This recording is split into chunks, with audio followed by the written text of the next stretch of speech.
435, Chapter 48 of The Count of Monte Cristo. Book talk begins at the 6-minute mark.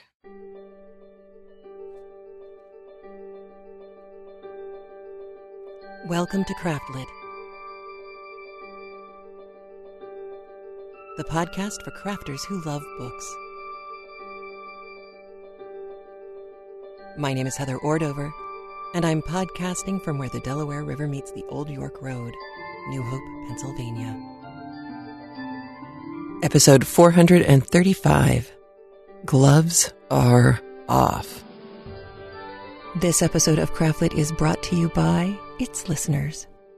Many thanks and much gratefulness to all of the listeners who have gone over to patreon.com/Craftlit and pledged their support to the show.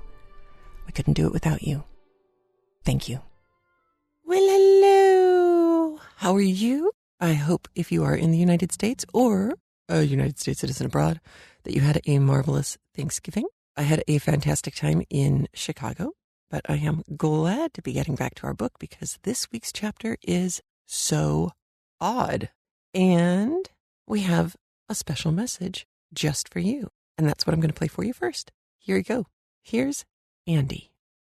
Good morning, good afternoon, good evening, Craftlit community. It's Andy Hayes here from plumdeluxe.com.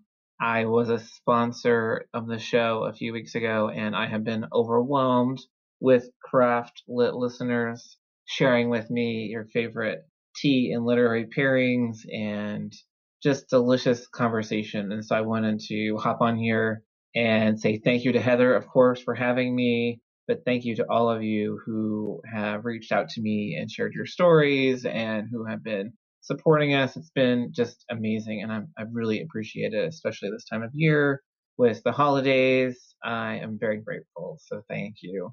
I wanted to let you know of something special. So for those of you who didn't join the tea club, you can still join anytime and get our December holiday tea. It's really tasty. So be sure to hop over, and the best time to join is before December 5th, but our holiday shipping cutoff is December 15th for everything. So you'll want to make sure to get in before then. If the tea club is not as exciting to you and you want to just check out something for our shop, I don't do coupons very often, but I wanted to share a free shipping coupon just as a thank you because you guys are just amazing. So between now and December 15th, which is our shipping cutoff, if you spend $30 in our shop, which is about 4 items or so you can get something for you and then maybe a gift, like our new hot chocolate or some spices. We have just a variety of things. If you use the VIP code CRAFTLIT on your checkout, you won't get charged shipping. And that's for the US folks only. Sorry, Canada. It's just kind of crazy going across the border. But we would love to see you in the tea community. I'm doing a Goodreads book recommendation every month. And so there's just a lot there for you. So I would love to see you guys, but thank you so much for everyone who's reached out to me and sent good word. You all are amazing, and I will see you soon. Take care. Happy holidays. I was so happy to hear from him and to find out that so many of you not only went over and got yourself some fantastic tea, but that you also let him know that you were from Craftlit. It makes him happy, which makes me happy. And you know what else makes me happy? When the audio works. So if you are on the Craftlit mailing list, you heard this weekend that I was starting a new live stream podcast called The Weekly Constitutional. In this podcast, we are going to do to the Constitution what I do to classic literature for you. But we're going to do it live. We're going to do it streaming on Facebook, and then I'll pull the audio out of there and create a new feed, which would be constitutional.libsyn.com. So yesterday was the first episode, and my father-in-law was a lot of fun to talk to, but we spent, my son, my 12-year-old, and I spent an hour testing the audio, making sure that everything was working. It looked great. It sounded great. Everything was perfect. And then on Monday, when we were ready to record, one thing changed, and that destroyed the audio. So I've been able to resuscitate some of it. I think I'm going to have to put subtitles up for the other part of it. But we did it. We got over the hump. We got over the first one. And next week, we are going to be looking at the part of the Constitution that deals with equal protection under the law, which is kind of important. Just like with Craftlit, it is a family-friendly show, so if you have kids who are studying the Constitution in school, they may find this to be helpful. Of course, it will take time because we're taking it apart one chunk at a time every week. So we're recording every Monday, 4 p.m. Eastern, and it live streams on our YouTube channel, which is youtube.com/craftlit-channel. So there's a hyphen in between Craftlit and channel. And you can put comments into the chat window in the live stream, or if you can't make it to the live stream and you either watch it later or listen to it later when it's just in its audio form, you can use the Craftlit call-in line to ask a question or make a comment. And that listener call-in line is 206-350-1642. Alrighty then, on to book. Well, we have seen our Count of Monte Cristo go and confront Fernand and Danglars. So 3 guesses who he's going to go check out next. Ooh, and Caderousse. We've seen him do that too. So that's really great. Now we know we have one last guy to talk to. We have Villefort. When he went and saw Fernand, who's now, Morcerf, he was obviously kind of tangled up emotionally because Mercedes was there. He was at the home of the man who stole his woman, basically. So you knew that that was going to have a kind of an odd vibe to it when they met. And then Danglars, he just seems to embody one of the 7 deadly sins. And so his meeting with Danglars was kind of fun, I thought, because he was so easy to manipulate and so petty on so many different levels. And it was kind of fun to watch the Count of Monte Cristo toy with him, really. And Caderousse was a while ago, but for our 3 main conspirators, the 3 active conspirators, we now finally get to Villefort, who is arguably both the least culpable and the most culpable. Did he originally get Edmond arrested? No.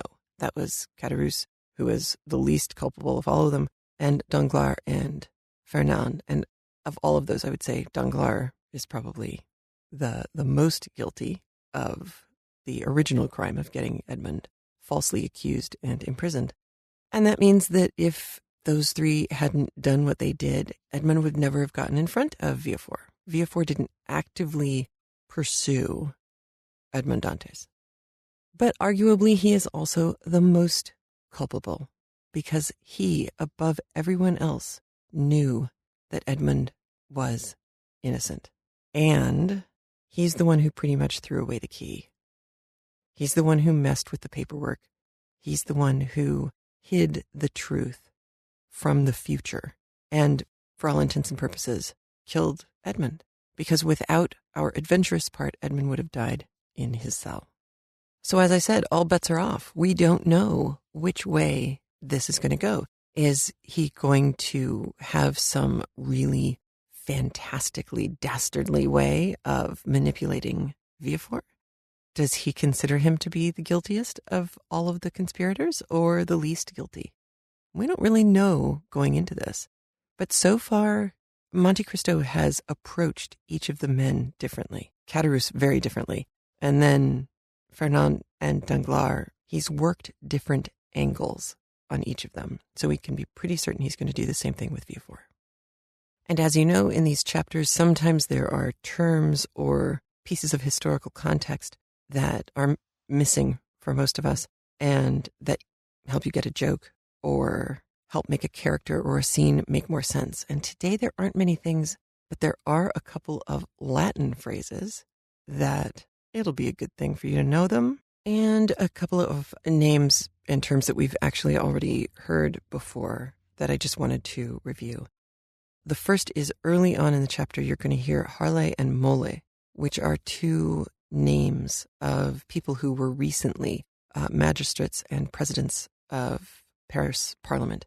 Actually, they were back in the 17th century, but it would have been common knowledge. It would have been the kind of stuff that you learned in school, names that were not unfamiliar to original readers. So when you hear those names, it's no more significant than that. And it's really close to the front of the chapter. And then at the very end of the chapter, you'll hear the word carbonaro mentioned. Now, we had talked a long time ago about the Carbonari. These were people who were in a secret society that had been formed specifically to try and fight against the annexation of northern Italy by France during the time of Napoleon.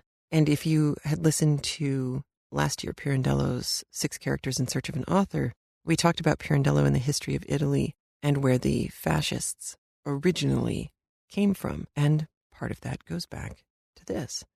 And then later, after they got France to stop trying to annex the northern part of Italy, they then had to wind up fighting against Austria. So the Carbonari had a lot to do.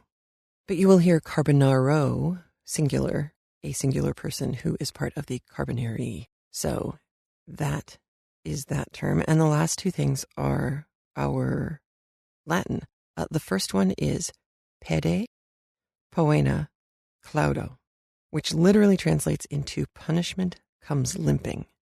What that means is punishment takes its time, but it gets here. I am sure you can see how that particular phrase in Latin might tie into our story. The second Latin phrase that comes later in the chapter is non bis in idem, which is a legal principle that just means you can't be tried twice for the same crime, for the same offense. And that's a good thing. So that's everything you need to know. Pay attention to how the Count approaches this next encounter, and we'll talk about it on the flip side. Here we go. Chapter 48 of The Count of Monte Cristo by Alexandre Dumas, read for us by David Clark. Chapter 48. Ideology. If the Count of Monte Cristo had been for a long time familiar with the ways of Parisian society, he would have appreciated better the significance of the step which M. de Villefort had taken. Standing well at court, whether the king regnant was of the older or younger branch, whether the government was doctrinaire liberal or conservative, looked upon by all as a man of talent, since those who have never experienced a political check are generally so regarded, hated by many, but warmly supported by others, without being really liked by anybody.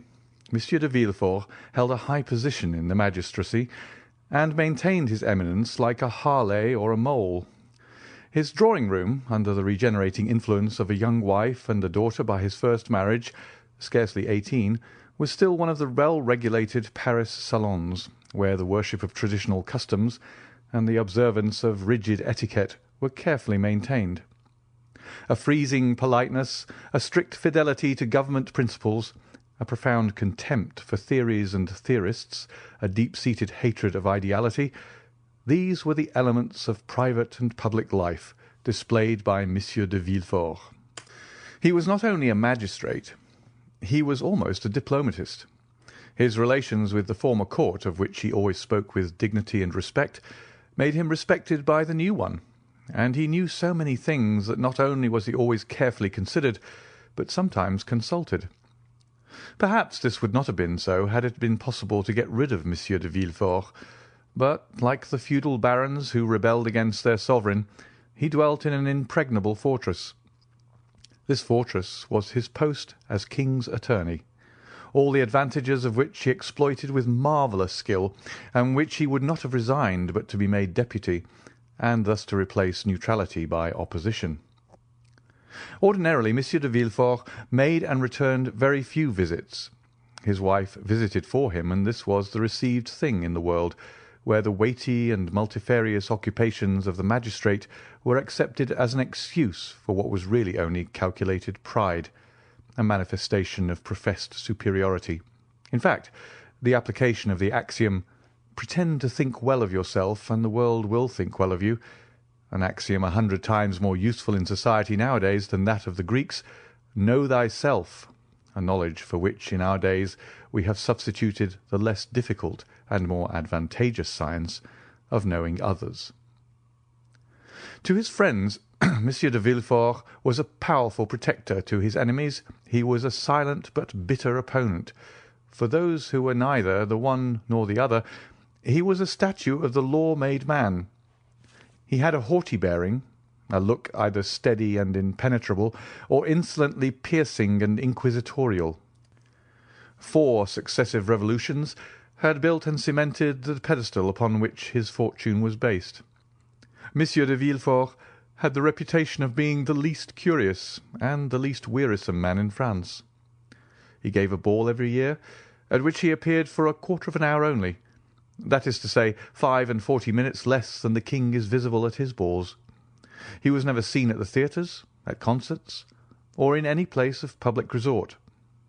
Occasionally, but seldom, he played at whist, and then care was taken to select partners worthy of him.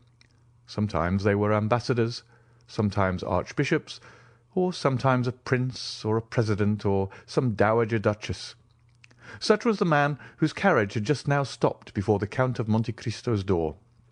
The valet de chambre announced Monsieur de Villefort at the moment when the Count, leaning over a large table, was tracing on a map the route from St. Petersburg to China. The procureur entered with the same grave and measured step he would have employed in entering a court of justice. He was the same man, or rather the development of the same man, whom we have heretofore seen as assistant attorney at Marseilles. Nature, according to her way, had made no deviation in the path he had marked out for himself.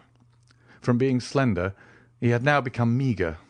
Once pale, he was now yellow. His deep-set eyes were hollow, and the gold spectacles shielding his eyes seemed to be an integral portion of his face.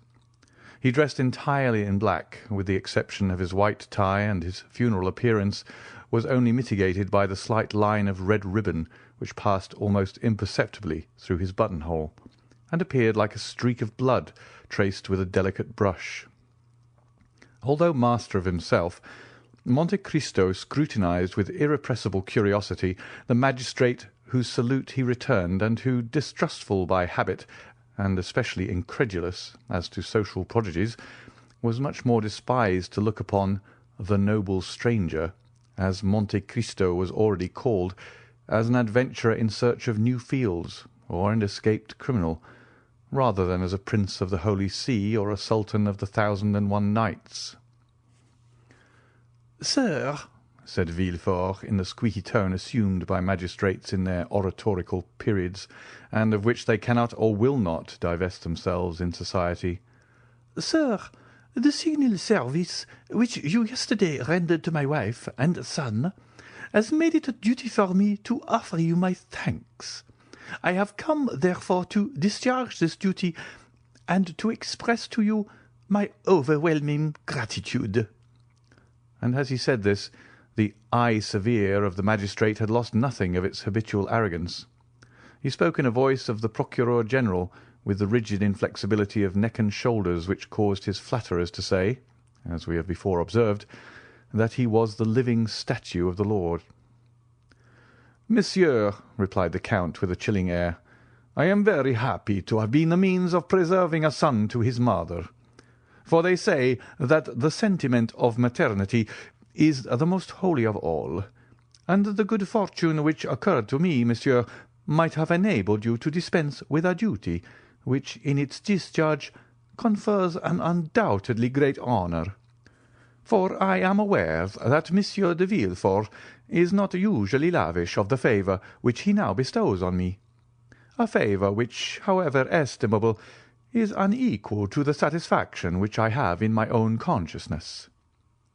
Villefort, astonished at this reply, which he by no means expected, started like a soldier who feels the blow levelled at him over the armour he wears, and a curl of his disdainful lip indicated that from that moment he noted in the tablets of his brain that the Count of Monte Cristo was by no means a highly bred gentleman.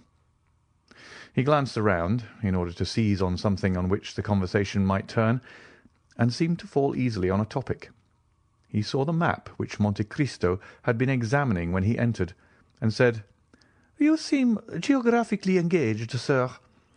It is a rich study for you, who, as I learn, have seen as many lands as are delineated on this map." "Yes, sir," replied the Count. "I have sought to make of the human race, taken in the mass that you practice every day on individuals, a physiological study. I have believed it was much easier to descend from the whole to a part than to ascend from a part to the whole. It is an algebraic axiom which makes us proceed from a known to an unknown quantity, and not from an unknown to a known. But sit down, sir, I beg of you." Monte Cristo pointed to a chair, which the procureur was obliged to take the trouble to move forwards himself, while the Count merely fell back into his own, on which he had been kneeling when Monsieur Villefort entered.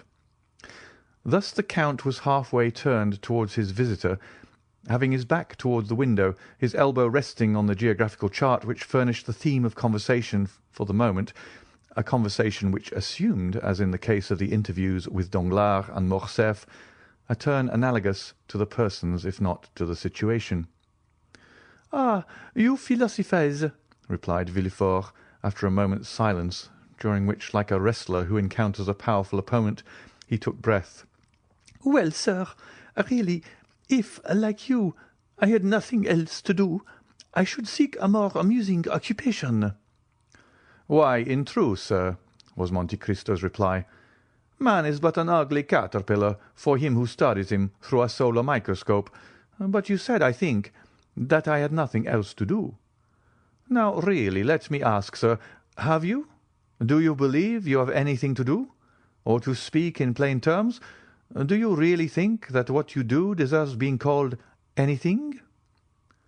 Villefort's astonishment redoubled at this second thrust so forcibly made by his strange adversary. It was a long time since the magistrate had heard a paradox so strong, or rather, to say the truth more exactly, it was the first time he had ever heard of it. The procureur exerted himself to reply.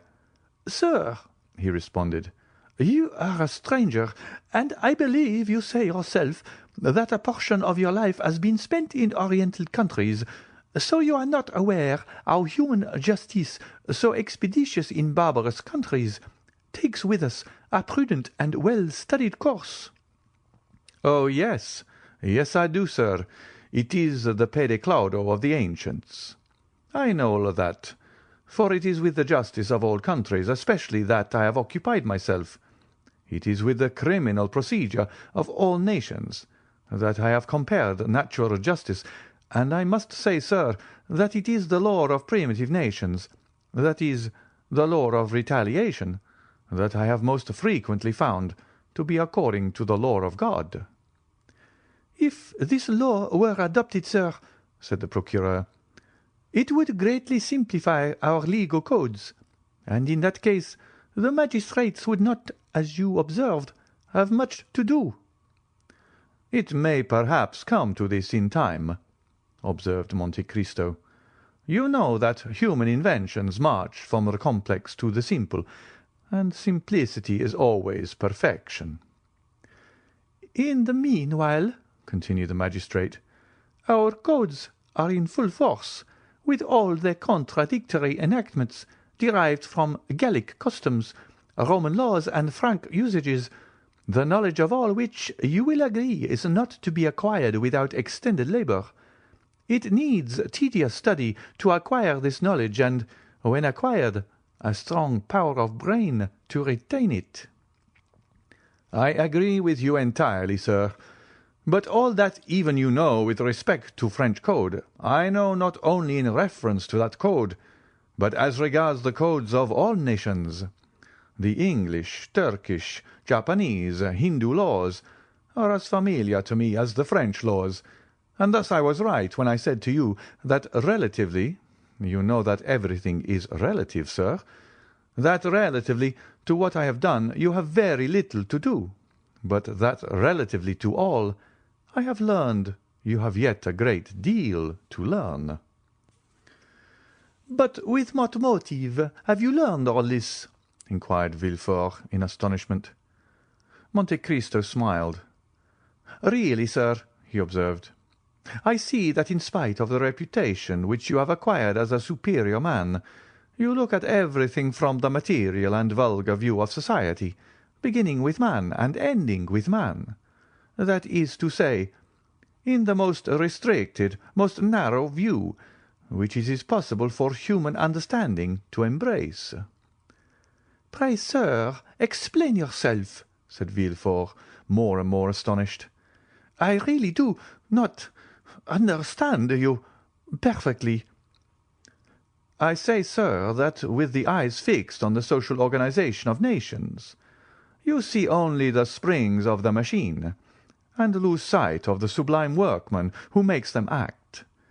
I say that you do not recognize before you and around you any but those office-holders whose commissions have been signed by a minister or king, and that the men whom God has put above those office-holders, ministers, and kings, by giving them a mission to follow out, instead of a post to fill, I say that they escape your narrow, limited field of observation. It is thus that human weakness fails from its debilitated and imperfect organs. Tobias took the angel who restored him to light for an ordinary young man. The nations took Attila, who was doomed to destroy them, for a conqueror similar to other conquerors, and it was necessary for both to reveal their missions, that they might be known and acknowledged. One was compelled to say, 'I am the angel of the Lord,' and the other, 'I am the hammer of God,' in order that the divine essence in both might be revealed." "Then," said Villefort, more and more amazed, and really supposing he was speaking to a mystic or a madman, "you consider yourself as one of those extraordinary beings whom you have mentioned?" "And why not?" said Monte Cristo coldly. "Your pardon, sir," replied Villefort, quite astounded, "but you will excuse me if, when I presented myself to you, I was unaware that I should meet with a person whose knowledge and understanding so far surpass the usual knowledge and understanding of men. It is not usual with us corrupted wretches of civilization to find gentlemen like yourself, possessors, as you are, of immense fortune, at least so it is said, and I beg you to observe that I do not inquire, I merely repeat. It is not usual, I say, for such privileged and wealthy beings to waste their time in speculations on the state of society, in philosophical reveries intended at best to console those whom fate has disinherited from the goods of this world." "Really, sir," retorted the Count, "have you attained the eminent situation in which you are, without having admitted or even without having met with exceptions? And do you never use your eyes, which must have acquired so much finesse and certainty to divine at a glance the kind of man by whom you are confronted? Should not a magistrate be not merely the best administrator of the law, but the most crafty expounder of the chicanery of his profession? A steel probe to search hearts, a touchstone to try the gold which in each soul is mingled with more or less of alloy." "Sir," said Villefort, "upon my word you overcome me. I really never heard a person speak as you do." "Because you remain eternally encircled in a round of general conditions, and have never dared to raise your wings into those upper spheres which God has peopled with invisible or exceptional beings." "And you allow then, sir, that spheres exist, and that these marked and invisible beings mingle amongst us?" "Why should they not? Can you see the air you breathe, and yet without which you could not for a moment exist?" "Then we do not see those beings to whom you allude?" "Yes, we do. You see them whenever God pleases to allow them to assume a material form. You touch them, come in contact with them, speak to them, and they reply to you." "Ah," said Villefort, smiling, "I confess I should like to be warned when one of these beings is in contact with me." "You have been served as you desire, monsieur, for you were warned just now, and I now again warn you." "Then you yourself are one of these marked beings?" "Yes, monsieur, I believe so, for until now No man has found himself in a position similar to mine. The dominions of kings are limited either by mountains or rivers, or a change of manners, or an alteration of language. My kingdom is bounded only by the world, for I am not an Italian, or a Frenchman, or a Hindu, or an American, or a Spaniard. I am a cosmopolite. No country can say it was my birth. God alone knows what country will see me die. I adopt all customs, speak all languages. You believe me to be a Frenchman, for I speak French with the same facility and purity as yourself. Well, Ali, my Nubian, believes me to be an Arab. Bertuccio, my steward, takes me for a Roman. Haldi, my slave, thinks me a Greek. You may therefore comprehend that being of no country, asking no protection from any government, acknowledging no man as my brother, not one of the scruples that arrest the powerful or the obstacles which paralyze the weak, paralyzes or arrests me. I have only two adversaries. I will not say two conquerors, for with perseverance I subdue even them. They are time and distance. There is a third, and the most terrible. That is my condition as a mortal being. This alone can stop me in my onward career before I have attained the goal at which I aim. For all the rest I have reduced to mathematical terms. What men call the chances of fate, namely ruin, change, circumstances, I have fully anticipated, and if any of these should overtake me, yet it will not overwhelm me. Unless I die, I shall always be what I am, and therefore it is that I utter the things you have never heard, even from the mouths of kings. For kings have need, and other persons have fear of you. For who is there who does not say to himself, in a society as incongruously organized as ours, perhaps some day I shall have to do with the king's attorney? But can you not say that, sir? The moment you become an inhabitant of France, you are naturally subjected to the French law. I know it, sir, replied Monte Cristo. But when I visit a country, I begin to study, by all the means which are available, the men from whom I may have anything to hope or to fear, till I know them as well as, perhaps better than they know themselves. It follows from this, that the king's attorney, be he who he may be with whom I should have to deal, would assuredly be more embarrassed than I should. That is to say, replied Villefort with hesitation, that human nature being weak, every man, according to your creed, has committed faults. Faults or crimes, responded Monte Cristo with a negligent air. And that you alone, amongst the men whom you do not recognize as your brothers, for you have said so, observed Villefort in a tone that faltered somewhat, you alone are perfect? No, not perfect, was the Count's reply. Only impenetrable, that's all. But let us leave off this strain, sir, if the tone of it is displeasing to you. I am no more disturbed by your justice than are you by my second sight. No, by no means, said Villefort, who was afraid of seeming to abandon his ground. No, by your brilliant and almost sublime conversation. You have elevated me above the ordinary level. We no longer talk, we rise to dissertation. But you know how the theologians in their collegiate chairs and philosophers in their controversies occasionally say cruel truths.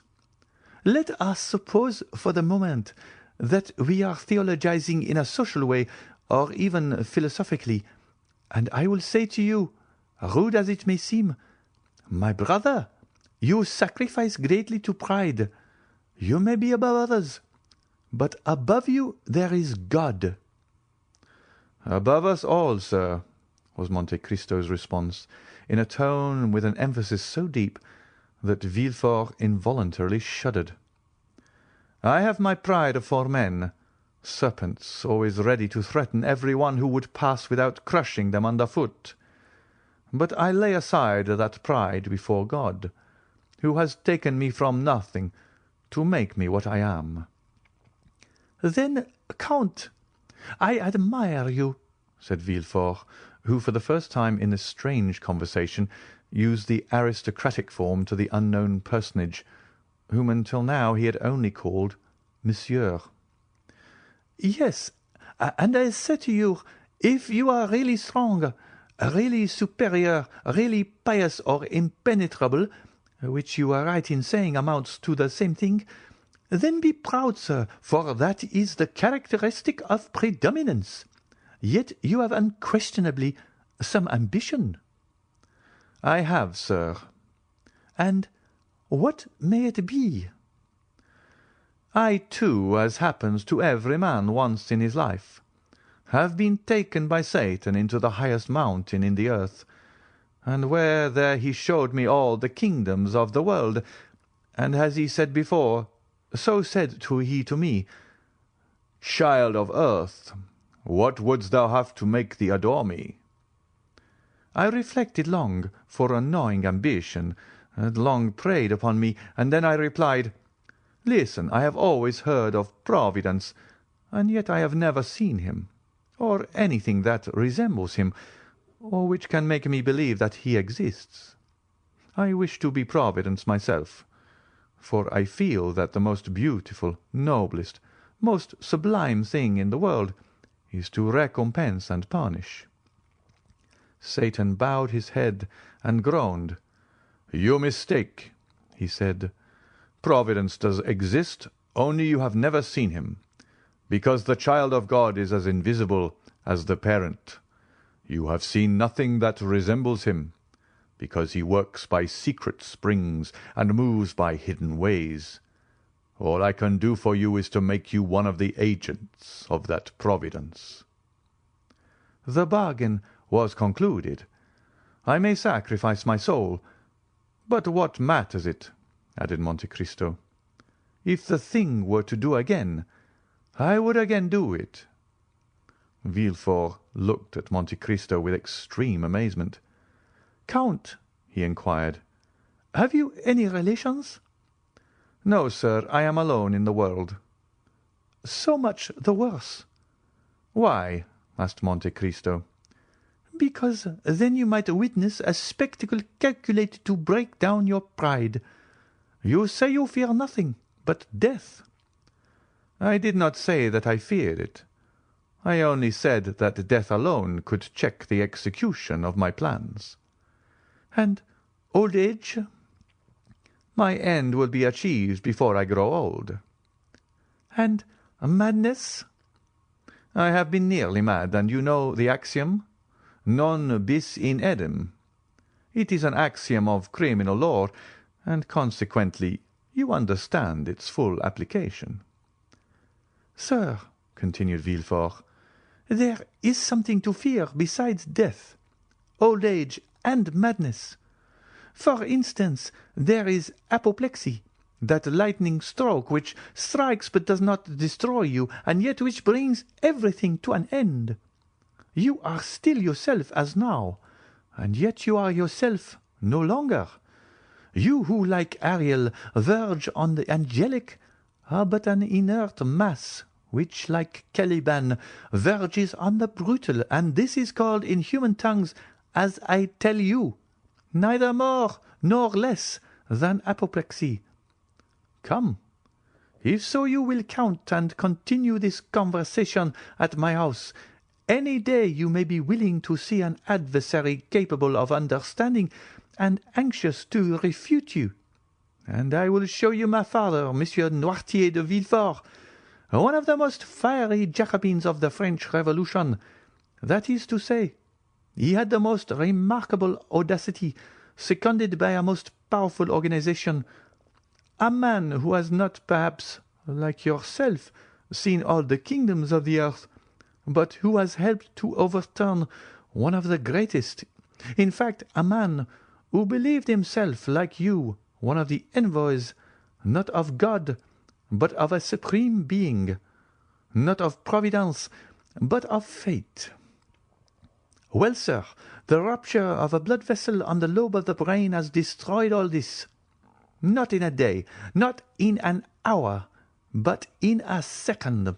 Monsieur Noirtier, who on the previous night was the old Jacobin, the old senator, the old Carbonaro, laughing at the guillotine, the cannon, and the dagger.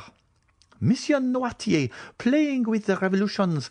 Monsieur Noirtier, for whom France was a vast chessboard, from which pawns, rooks, knights, and queens were to disappear, so that the king was checkmated. Monsieur Noirtier, the redoubtable, was the next morning, poor Monsieur Noirtier, the helpless old man, at the tender mercies of the weakest creature in the household, that is, his grandchild, Valentine, a dumb and frozen carcass, in fact, living painlessly on, that time may be given for his frame to decompose without his consciousness of its decay. Alas, sir, said Monte Cristo, this spectacle is neither strange to my eye nor my thought. I am something of a physician, and have, like my fellows, sought more than once for the soul in living and in dead matter.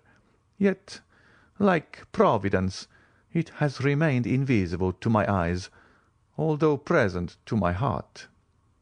100 writers since Socrates, Seneca, St. Augustine, and Gall have made in verse and prose the comparison you have made, and yet I can well understand that a father's sufferings may effect great changes in the mind of a son. I will call on you, sir, since you bid me contemplate for the advantage of my pride this terrible spectacle, which must have been so great a source of sorrow to your family. It would have been so, unquestionably, had not God given me so large a compensation. In contrast with the old man who is dragging his way to the tomb are 2 children just entering into life. Valentine, the daughter by my first wife, Mademoiselle Renée de Saint-Méran, and Edward, the boy whose life you have this day saved.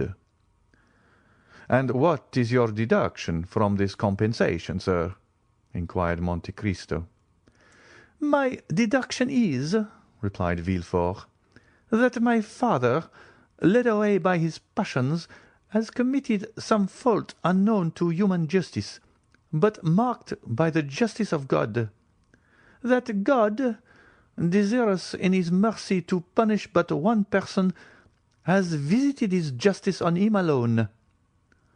Monte Cristo, with a smile on his lips, uttered in the depths of his soul a groan which would have made Villefort fly had he but heard it. "Adieu, sir," said the magistrate, who had risen from his seat. "I leave you, bearing a remembrance of you, a remembrance of esteem, which I hope will not be disagreeable to you when you know me better. For I am not a man to bore my friends, as you will learn. Besides, you have made an eternal friend of Madame de Villefort." The Count bowed, and contented himself with seeing Villefort to the door of his cabinet, the procureur being escorted to his carriage by 2 footmen, who, on a signal from their master, followed him with every mark of attention. When he had gone, Monte Cristo breathed a profound sigh, and said, "Enough of this poison. Let me now seek the antidote." Then sounding his bell, he said to Ali, who entered, "I am going to Madame's chamber. Have the carriage ready at 1 o'clock." End of chapter 48. Okay, so we got some really important information right at the end of the chapter. Monsieur Noirtier, who we saw briefly at the beginning of the book, And at that time, the picture that I had in my head was kind of an irascible old man who seemed even back then to be A, older, and B, strong as an ox, just tough as nails. And now he's been stroked. He has been stopped in his tracks.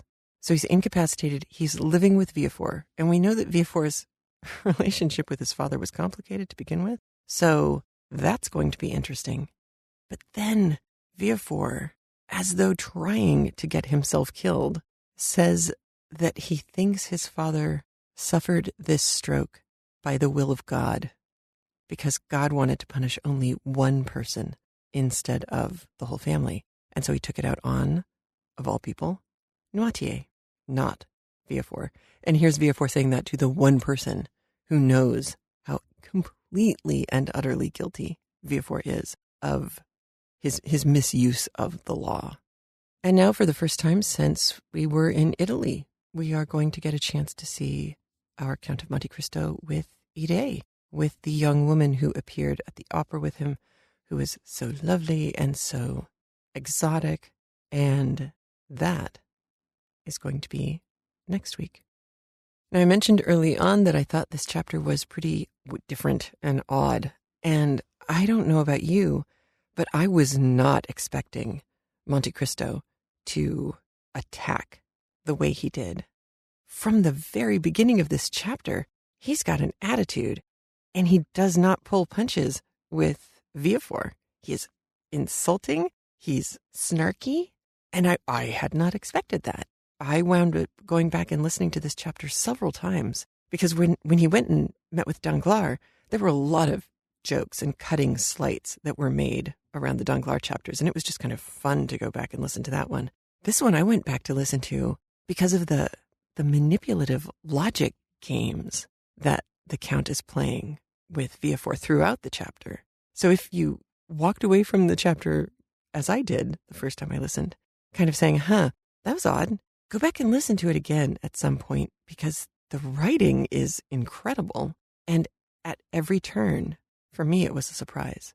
I'd be fascinated to know what you think about this chapter as well. So call in 206-350-1642. There was some trouble with the phone for a little while there. It is back working. And if it's ever not working, you can go to speakpipe.com/craftlit and leave a message there. I just found a few messages from over the last couple of months that were buried in my spam folder in my email. So I'm sifting through those and figuring out which of those I can still play for you without creating confusion or giving something away. So if you left a message on SpeakPipe a while ago and didn't hear your audio get played, now you know why, and I'm working on it. And to end the show today, I would like to thank our new Patreon patrons over at patreon.com/craftlit. And our new patrons are Sue, Jeanette, Dee, Teresa, and Jill. Thank you so much for supporting Craftlit and for joining us over at patreon.com.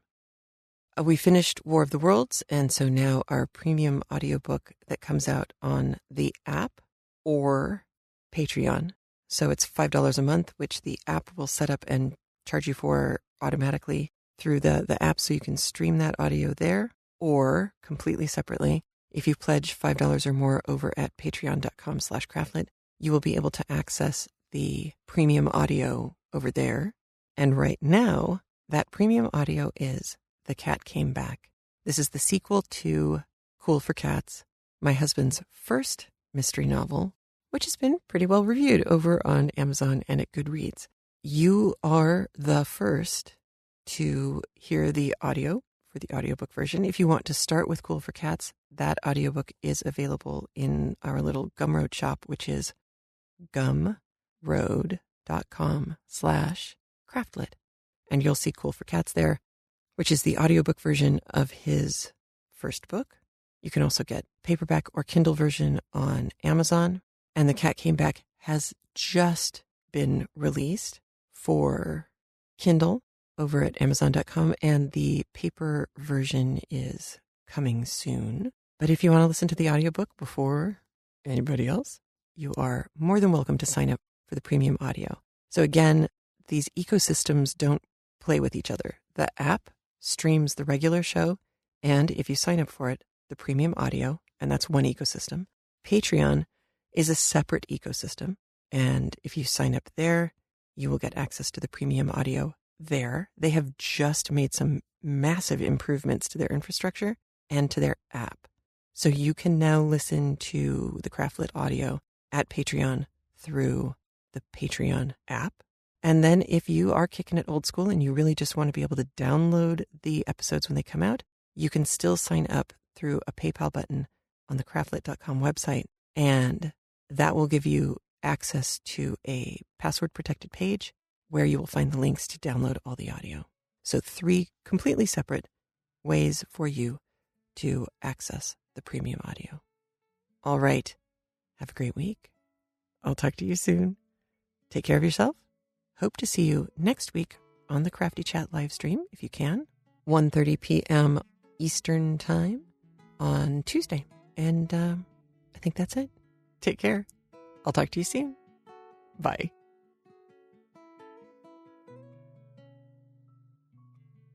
If you like getting free audiobooks with benefits every week, please consider supporting the show over at patreon.com/craftlit. There are rewards waiting for you beyond, the free podcast. You can also subscribe to our premium streaming audio by tapping the red lock when you are looking at the app or at the show notes at craftlit.libsyn.com/podcast. You can also sign up for a premium download subscription by following the links in the right-hand sidebar at craftlit.com. And if it's easier for you, you can always subscribe and review at iTunes and at Stitcher Radio. Like us on Facebook, support us at Patreon, and come with us on tour. For 9 years, Craftlit has been kept going by the support of you, the listener. And for that, I am truly grateful. And remember, if your hands are too busy to pick up a book, at least you can turn one on